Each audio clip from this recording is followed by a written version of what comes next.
D tovushi va D harflari. Harflar mamlakati yana sizni chorlamoqda. Sayohatimiz juda maroqli va foydali bo'lmoqda. Shundaymi, bolajonim? Dalalar bunchalar go'zal ekan-a?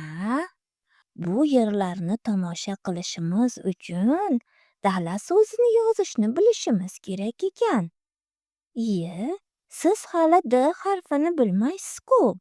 Keling birgalikda D harfini o'rganamiz.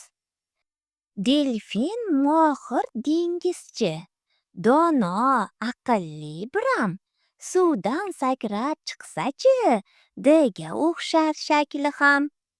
Lablar biroz ochiq, tilning uchini yuqori tishlarga tirab, tovushni talaffuz qilamiz. D. Birgalikda aytamiz. D. O'pkamizdan chiqayotgan havo to'siqqa uchradimi? To'ppa-to'g'ri. D. Undosh tovush. Hosil bo'lish o'rniga ko'ra til oldi undoshi. Hosil bo'lish usuliga ko'ra portlovchi. Ovoz va shovqinning ishtirokiga ko'ra jarangli undosh. Gapni o'qing. Chiziq o'rniga so'z qo'ying. Dalada bug'doy doni pishdi. Qaysi so'zlarda D tovushi ishtirok etdi? Barakalla, barcha so'zlarda ishtirok etdi.